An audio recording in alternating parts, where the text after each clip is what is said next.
राष्ट्रपति भवन के भव्य प्रांगण में प्रेसिडेंट बॉडीगार्ड लाइन अप और आगमन हो रहा है। ಈಗಷ್ಟೇ ರಾಷ್ಟ್ರಪತಿಗಳ ನಿವಾಸದಿಂದ यूरोपीय परिषद के अध्यक्ष श्री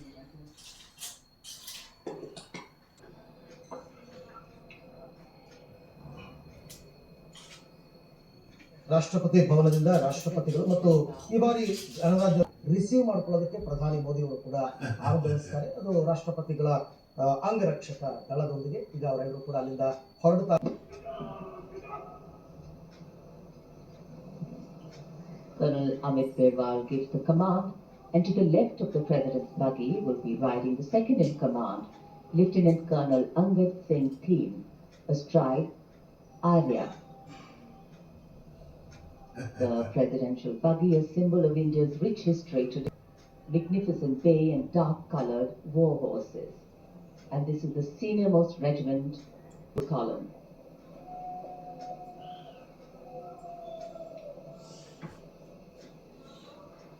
ಸ್ವಾತಂತ್ರ್ಯೋತ್ಸವ ಅಂತಂದ್ರೆ ಧ್ವಜಾರೋಹಣವನ್ನ ಪ್ರಧಾನಮಂತ್ರಿಗಳು ಕೂಡ ನೆರವೇರಿಸತಕ್ಕಂಥದ್ದು ಮೊದಲಿಂದ ನಡೆದುಕೊಂಡು ಬಂದಿರತಕ್ಕಂಥ ಪದ್ಧತಿ. ಸೊ ಅದರ ಪ್ರಕಾರ ಈಗ ರಾಷ್ಟ್ರಪತಿಗಳಿಂದ ಧ್ವಜಾರೋಹಣ, ಪ್ರಧಾನಿ ಮೋದಿ ಅವರು ಕೂಡ ಈಗ ಕರ್ತವ್ಯ ಪಥಕ್ಕೆ ಆಗಮಿಸಿದ್ದಾರೆ. ದೃಶ್ಯದಲ್ಲಿ ತಾವೀಗ ಗಮನಿಸ್ತಾ ಇದ್ದೀರಾ. ಅವರ ಜೊತೆಯಲ್ಲಿ ಅನಾವರಣಗೊಳ್ಳುವುದಕ್ಕೆ ಇನ್ನೇನು ಕ್ಷಣ ಗಣನೆ 150 ವರ್ಷ ತುಂಬಿದ ಹಿನ್ನೆಲೆಯಲ್ಲಿ ವಂದೇ ಮಾತರಂ ಪರಿಕಲ್ಪನಾ ಕಮಿಷನ್ ಅಧ್ಯಕ್ಷರಾದ ಉರ್ಸುಲಾ ವಾನ್ ಡೆರ್ ಲೆಯನ್ ಹಾಗೂ ಮೊದಲಿಗೆ ಗಾರ್ಡ್ ಆಫ್ ಆನರ್ ಇರುತ್ತೆ ರಾಷ್ಟ್ರಪತಿಗಳಿಗೆ. ಅದಾದ ನಂತರ ಧ್ವಜಾರೋಹಣದ ನಂತರ ಈಗ ಧ್ವಜಾರೋಹಣ ಹೇಗೆ ಅತಿಥಿ ದೇವೋ ಭವ ಅಂತ ನಾವು ಕರಿತೀವಿ. ಅತಿಥಿ ದೇವರ ರೂಪದಲ್ಲಿ ಸತ್ಕರಿಸಬೇಕು. ಇದು ನಮಗೆ ಸನಾತನದ ಕರ್ತವ್ಯ ಪಥದಲ್ಲಿ ಇಡೀ ದೇಶದ ಇರ್ತಕ್ಕಂಥದ್ದು. ಇನ್ನೇನು ರಾಷ್ಟ್ರಪತಿಗಳ ಆಗಮನ ಕೂಡ ಆಗ್ತಾ ಇದೆ. ಅದಾದ ಬಳಿಕ ಈಗ ಕಾರ್ಯಕ್ರಮ ವಿದ್ಯುಕ್ತವಾಗಿ ಆರಂಭ ಆಗುತ್ತೆ. ಸೊ ಹಾಗಾಗಿ ಈಗ ಆಪರೇಷನ್ ಒಂದು ಗಣರಾಜ್ಯೋತ್ಸವ ಈ ಬಾರಿ ಆಗ್ಲೇ ಹೇಳಿದಂತೆ ಮಿಲಿಟರಿ, ರಾಜಕೀಯ, ಅಭಿವೃದ್ಧಿ ಜಗತ್ತಿಗೆ ಕೊಡುವ ಒಂದು ಪರಿಕಲ್ಪನೆ ಅದು ಗಣರಾಜ್ಯೋತ್ಸವ. ಹೊಸ ಸಂದೇಶಗಳು ಪ್ರತಿ ವರ್ಷ ರವಾನೆ ಆಗುವ ನಿಟ್ಟಿನಲ್ಲಿ ನಡೆಯುವಂತಹ ಕಾರ್ಯಕ್ರಮ. ಜೊತೆಗೆ ಈ ಸರ್ತಿ ಹಲವಾರು ವಿಶೇಷತೆಗಳಂತೂ ಇದ್ದೇ ಇದೆ ಬಿಡಿ. ಒಂದೇ the proud moment for each and every one of us when we welcome our foreign friends, our foreign dignitaries and special invitees here to celebrate along with us.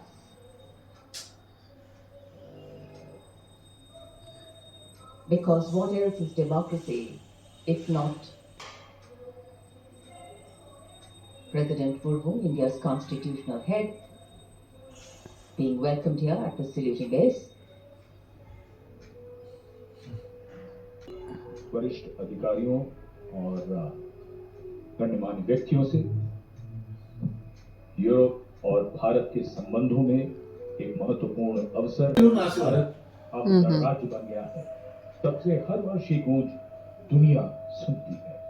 A phase of renewed strategic momentum with both sides intensifying engagement, underscoring new space and agriculture.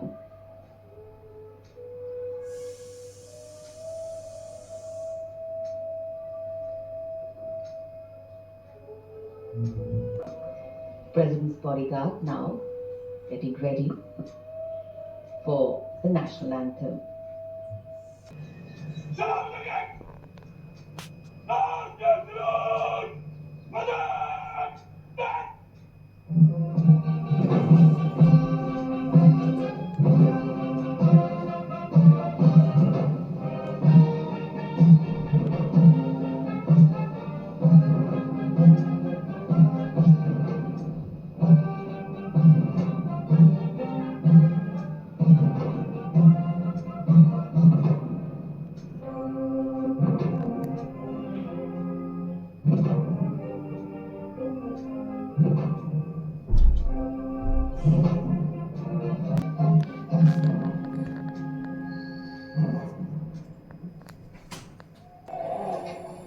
As the President's bodyguard moves away in the direction of India Gate, दर्शन करने वाले सैनिकों और नागरिकों को प्रदान किया जाता है।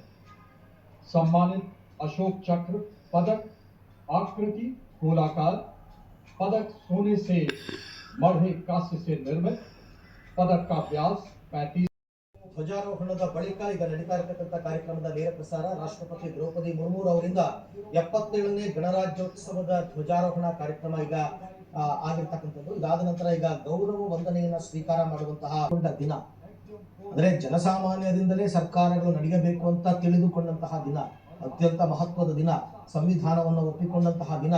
ಇಂಥ ದಿನವನ್ನ ಪ್ರತಿ ವರ್ಷ ನಾವು ಗಣರಾಜ್ಯೋತ್ಸವದ ದಿನವಾಗಿ ಅದು ಬೃಹತ್ ರಾಷ್ಟ್ರದಲ್ಲಿ ಆಚರಣೆ ಮಾಡ್ತಕ್ಕಂಥದ್ದು. ಇದು ಕೇವಲ ದೇಶದವರಿಗೆ ಮಾತ್ರ ಅಲ್ಲ, ಇದನ್ನ ಹೊರ ಜಗತ್ತಿನ ರಾಷ್ಟ್ರ ನಮ್ಮಲ್ಲಿರುವ ಎಲ್ಲಾ ರಹಸ್ಯ ಅಸ್ತ್ರಗಳನ್ನು ತಂದು ಇಲ್ಲಿ ಪ್ರದರ್ಶನಕ್ಕೆ ಇಟ್ಟುಬಿಡಲ್ಲ. ಏನ್ ತೋರಿಸ್ಬೇಕು, ಎಷ್ಟು ತೋರಿಸ್ಬೇಕು ಅಷ್ಟನ್ನ ಮಾತ್ರ. ಪ್ರಮುಖವಾಗಿ ಇವರು ಕಾನ್ಸಂಟ್ರೇಟ್ ಮಾಡೋದು ಆತ್ಮನಿರ್ಭರ್ ಭಾರತ್, ಅಂದ್ರೆ ಮೇಕ್ ಇನ್ ಇಂಡಿಯಾ. ಆ ಮೇಕ್ ಇನ್ ಇಂಡಿಯಾದಲ್ಲಿ ಡೆವಲಪ್ ಆಗಿರ್ತಕ್ಕಂಥ ಶಸ್ತ್ರಾಸ್ತ್ರಗಳನ್ನ ಜಗತ್ತಿಗೆ ಪರಿಚಯಿಸೋದು. ಅದು ಎಚ್ಚರಿಕೆಯ ಸಂದೇಶವೂ ಆಗಿರಬಹುದು, ವಾಣಿಜ್ಯ ವಿಚಾರದಲ್ಲೂ ಕೂಡ ಬೇರೆ ಬೇರೆ ರಾಷ್ಟ್ರಗಳೇ ಡಿಫೆನ್ಸ್ ಸಿಸ್ಟಮ್. ಸೊ ಇದನ್ನ ನಾವು ಕೊಡ್ತಾ ಇದ್ದೀವಿ ಅಂತಂದ್ರೆ, ಬೇರೆ ರಾಷ್ಟ್ರಗಳಿಗೆ ನಾವು ಮಾಡ್ತೀವಿ ಅಂತಂದ್ರೆ ನಾವು ಸಾಧಿಸಿರುವಂತಹ ಇದು ಸಾಧನೆ, ನಾವು ಮಾಡಿರ್ತಕ್ಕಂಥ ಸಾಧನೆ ಎಷ್ಟು ದೊಡ್ಡದ್ದು ಅಂತಕ್ಕಂಥದ್ದನ್ನ ನೀವು ಅರ್ಥ ಮಾಡ್ಕೋಬೇಕಾಗುತ್ತೆ.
वंदे मातरम की धुन कर्तव्य पथ पर और आकाश ವಂದೇ ಮಾತರಂ ಈಗಾಗಲೇ ಮ್ಯೂಸಿಕಲ್ ಟೀಮ್ ಅನ್ನು ತಾವು ಗಮನಿಸಿದ್ರಿ. ಈಗ ಎಲ್ಲರಿಗೂ ಕೂಡ ಸ್ವಾಗತವನ್ನು ಕೋರೋದಕ್ಕೆ ಭಾರತದ ಹೆಲಿಕಾಪ್ಟರ್, ಅಂದರೆ ನಮ್ಮ ಸೇನೆಯ ಹೆಲಿಕಾಪ್ಟರ್ಗಳು ಪುಷ್ಪವೃಷ್ಟಿಗೆ ಆಗಮಿಸ್ತಾ ಇರ್ತಕ್ಕಂಥದ್ದು ಕೂಡ ತಾವು ಗಮನಿಸ್ತಾ ಇದ್ದೀರಾ. ಭಾರತದ ಧ್ವಜವನ್ನ ಹೊತ್ತು ಸಾಗುತ್ತಿರುವಂತಹ ಒಂದೇ ಚೌಕಾಕಾರದಲ್ಲಿ 4 ಹೆಲಿಕಾಪ್ಟರ್ಗಳು ಎಲ್ಲರಿಗೂ ಕೂಡ ಸ್ವಾಗತವನ್ನು ಕೋರೋದಕ್ಕೆ ಆರಂಭದಲ್ಲಿ, ಇದು ನಂತರ ಕೂಡ ಇರುತ್ತೆ ಈ ಶೋ ಕೊನೆಯಲ್ಲಿ, ಮತ್ತು ಇದು ಆರಂಭದಲ್ಲಿ ಎಲ್ಲರಿಗೂ ಕೂಡ ಸ್ವಾಗತವನ್ನು ಕೋರೋದಕ್ಕೆ ಆಗ್ತಾ ಇರ್ತಕ್ಕಂಥದ್ದು. ಅದ ನಂತರ ಪರೇಡ್ ನ ಸೆಕೆಂಡ್ ಇನ್ ಕಮಾಂಡ್ ಆಗಮನವಾಗುತ್ತೆ. Parade second in command major general Navraj Dhillon ಗೌರವ